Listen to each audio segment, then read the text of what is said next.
Hello everyone, आज हम बात करने वाले हैं ज्योग्राफी सीरीज चल रही है। इसकी मेजर डोमेन ऑफ अर्थ जो है हमने पहला पार्ट खत्म करा दिया था। अब हम नेक्स्ट पार्ट पे कंटिन्यू करते हैं। तो सबसे पहला पार्ट हमारा क्या है, हाइड्रोस्फीयर। तो हाइड्रोस्फीयर में हम सबसे पहले ये पता कर लेते हैं कि देखिए हाइड्रोस्फीयर क्या होती है, वाटर बॉडीज होती है। हाइड्रोस्फीयर हमारी वाटर बॉडीज होती है। अब हमें मालूम है कि जो हमारी अर्थ है, अर्थ में 21% जो होता है कॉन्टिनेंट पार्ट होता है और 71% जो होता है हमारा 29% कॉन्टिनेंट पार्ट होता है और 71% जो होता है वाटर होता है।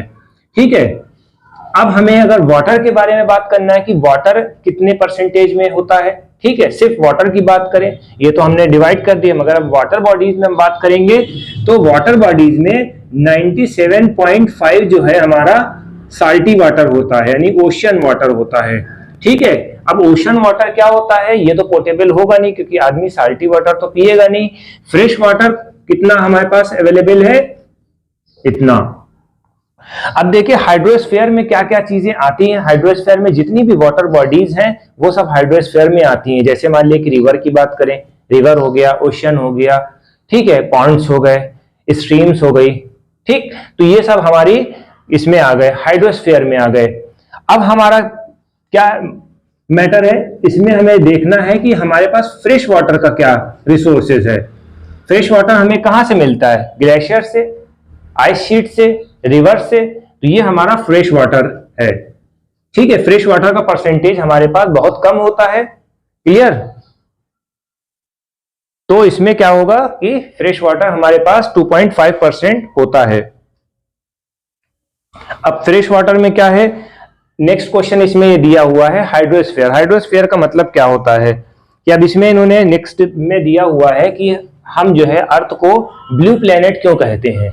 ठीक है, जब हम स्पेस से देखते हैं तो वो ब्लू प्लेनेट है। क्यों? देखिए अर्थ को हम ब्लू प्लेनेट इसी वजह से कहते हैं क्योंकि जब हम स्पेस से देखेंगे तो सिर्फ वाटर बॉडीज ही दिखती हैं, तो इस वजह से। और परसेंटेज के भी प्रोस्पेक्टिव से अगर हम बात करते हैं तो 71% होता है। बट सबसे बड़ी प्रॉब्लम क्या होती है कि इतना पानी ही होने के बावजूद भी जो हमारे पास फ्रेश वाटर रिसोर्सेज हैं, जैसे आइस शीट है, ग्लेशियर है, और जो पोर्टेबल वाटर है वो हमारे पास बहुत कम अवेलेबल है, यानी कि 2.5% है। ठीक है, तो ये हमारा जो है हाइड्रोस्फीयर का पार्ट खत्म हो गया। अब हाइड्रोस्फीयर का मेन कंपोनेंट क्या होता है, ओशन होता है। तो ओशन क्या है, एक मूविंग वाटर है। ठीक है, इसमें भी वाटर जो है मूव करता है। अब ये पूछा जाता है ओशन में वाटर किस किस तरह से मूव करता है, तो सबसे पहले हमें ये पता करना होगा कि मोमेंट देखना होगा। मोमेंट 3 तरीके से होता है, एक वेव फॉर्म में होता है। ठीक है, वेव फॉर्म में जाएगा। एक हमारा क्या होता है, टाइड फॉर्म में होता है, एक होता है करंट फॉर्म में होता है। ठीक है, तो ये बात आप ध्यान में रखिएगा। वेव फॉर्म में इस तरह से जाएगा। ठीक है, फिर दूसरा जो होता है हमारा टाइड आती है। ठीक है, ये ग्रेविटेशनल पुल की वजह से होता है। ठीक है, हाई टाइड होती है और नीप टाइड। फिर तीसरे में क्या है, ओशन करंट्स है। ओशन करंट्स का मतलब क्या होता है, करंट जो होता है वो वाला करंट नहीं है, ठीक है, इलेक्ट्रिसिटी वाला। ओशन करंट जो होता है मूविंग एयर को कहते हैं। ठीक है, जो समुद्र में चलती है, इसकी वजह से जो है मूवमेंट होता है। तो ये पॉइंट हो गया हमारा। अब हम बात करते हैं मेन कंपोनेंट जो है ओशन। ओशन के बारे में हम पता कर लेते हैं। ओशन 5 होते हैं। तो सबसे पहले हम बात करेंगे, पैसिफिक ओशन है, अटलांटिक ओशन है, इंडियन ओशन है, साउदर्न ओशन है और आर्कटिक ओशन है। 1 बाय 1 हम इसको भी डिटेल स्टडी कर लेते हैं। क्लास 6 के प्रोस्पेक्टिव से हमने नोट डाउन कर दिया है। ठीक है, ओके। तो सबसे पहले हमारा पॉइंट आता है पैसिफिक ओशन। पैसिफिक ओशन जो है सबसे लार्जेस्ट होता है और ये अर्थ का 1/3 होगा। ठीक है, ये बात याद रखिएगा। ये सर्कुलर होता है। कौन कौन से कॉन्टिनेंट इससे कवर हो रहे हैं, एशिया है, अंटार्कटिका है और ऑस्ट्रेलिया है, ये याद रखिएगा। ठीक है, ये हमारा पैसिफिक ओशन है। ये यहां से एशिया, ऑस्ट्रेलिया, इस तरह से ये कवर अप हो जाएगा। फिर हमारा सेकंड क्या है, अंटार्कटिक ओशन है। इसका जो शेप होता है ये एस शेप का होता है, ये याद रखिएगा। शेप आप याद रखिएगा, शेप आपको याद रखना है। ठीक है, तो इसमें ये याद रखिएगा, ये शेप हो गया इसका। और ये बहुत ज्यादा हाईली इंडेंटेड होते हैं। इंडेंटेड का मतलब क्या होता है, बहुत ज्यादा इरेगुलर होते हैं। इरेगुलर की वजह से जो है इनका जो है बिजनेस जो है, यहाँ पर बहुत ज्यादा पोर्ट्स हैं। ठीक है, तो इस वजह से कॉमर्स इंडस्ट्री को इससे बहुत ज्यादा फायदा होता है। ठीक है, ये याद रखिएगा। एक पॉइंट इसका सबसे बड़ा यही है अटलांटिक ओशन का। और क्या बचा इसमें? हाँ, बिजिएस्ट ओशन है, एक पॉइंट ये भी याद रखिएगा। फिर हमारा तीसरा पॉइंट है इंडियन ओशन। ये एक ऐसा ओशन है जो किसी कंट्री के नाम पे रखा गया है, कंट्री के नाम पे रखा गया है, ट्रायंगुलर शेप होता है। ठीक है, ठीक है। अब हम इंडियन ओशन को देख लेते हैं। ये इंडियन ओशन है, ठीक है। तो इसके नॉर्थ पे क्या है? एशिया है, वेस्ट पे अफ्रीका है और ईस्टर्न पार्ट में ऑस्ट्रेलिया है। तो ये भी लोकेशन भी इसकी समझ में आ गई। ठीक है, फिर हमारा साउदर्न ओशन है। साउदर्न ओशन ये है। साउदर्न ओशन जो है हमारा अंटार्कटिका साइड पड़ता है। ठीक है, ये वाला इसके ऊपर है। ठीक है, याद रखिएगा। फिर हमारा क्या है? लास्ट में आर्कटिक ओशन है। ये हमारा पैसिफिक ओशन से कनेक्ट होता है। ठीक है, इतना समझ में आ गया। आर्कटिक, देखिए ये आर्कटिक ओशन क्या होता है? पैसिफिक ओशन से कनेक्ट करता है। देखिए पैसिफिक ओशन यहां पर है हमारा, ये है पैसिफिक ओशन, ये अंटार्कटिक ओशन। जब ये दोनों रशिया वाला एरिया और अलास्का वाला एरिया एक नैरो वाटर जोन से जुड़ेंगे, जैसे मान लिया कि इसका नाम क्या है? बेरिंग स्ट्रेट है। यहां पर जो एरिया होता है, ठीक है, दो वाटर बॉडीज को एक नैरो शेल से कनेक्ट करेगा, तो उसको हम बेरिंग स्ट्रेट बोलते हैं। ये बात याद रखिएगा, यही बहुत इंपॉर्टेंट पॉइंट है इसका। ओके, तो ये भी आर्कटिक सर्किल का भी पॉइंट कंप्लीट हो गया है। अब हम बात करने वाले हैं एटमॉस्फेयर की। एटमॉस्फेयर के बारे में आप सभी जानते हैं कि यो थिन लेयर होती गैसेस की। अब इसमें डिफरेंट डिफरेंट गैसेस होती हैं। तो क्या होता है? थिन लेयर होती है गैस की, तो इसको हम क्या बोलते हैं? एटमॉस्फेयर बोलते हैं। ठीक है, और इसकी हाइट जो होती है 1600 डिग्री होती है और डिफरेंट डिफरेंट कंपोजिशन होता है उनका। तो इस बिहाफ पे भी वो लेंगे।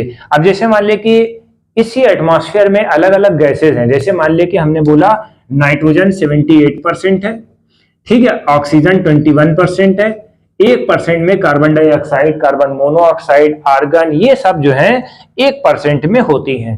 ठीक है, तो ये चीज होता है।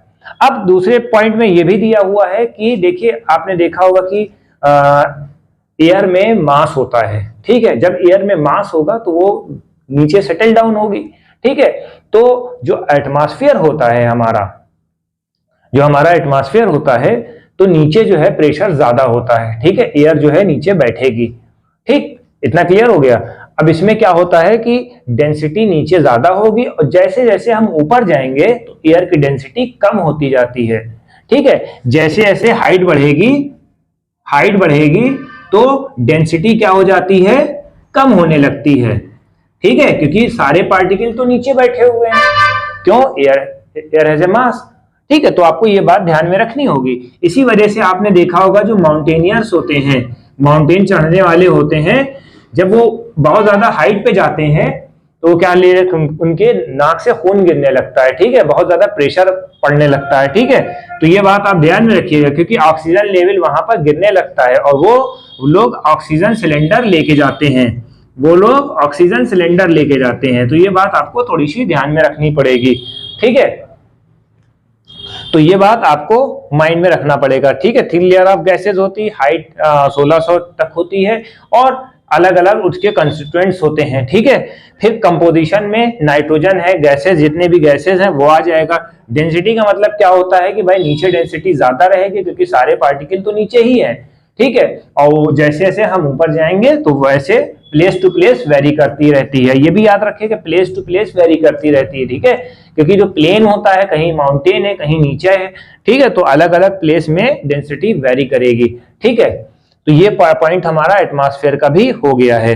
ऑक्सीजन सिलेंडर पे भी एक क्वेश्चन पूछा जा सकता है। ठीक है, कि ये माउंटेनियर ऑक्सीजन सिलेंडर क्यों ले जाते हैं? क्योंकि भाई वहां पर ऑक्सीजन कमी हो जाती है। तो देखिए एक पॉइंट हमारा और अभी बचा रह गया है। सबसे पहले हमें ये देखना, जो लेयर होती है एटमॉस्फेयर की, इसके ऊपर भी हम डिस्कस कर लेते हैं। देखिए ये हमारा अर्थ सरफेस है, तो सबसे पहली लेयर जो होती है ट्रोपोस्फेयर होती है। ट्रोपोस्फेयर में जो है जितने भी प्लेन विलेन हैं वो सब उड़ते हैं। ठीक है, छोटी मोटी जो एक्टिविटी होती है ये ट्रोपोस्फेयर हो। स्ट्रेटोस्फेयर सेकंड पे है, सेकंड पे स्ट्रेटोस्फेयर, इसमें ओजोन लेयर पाई जाती है।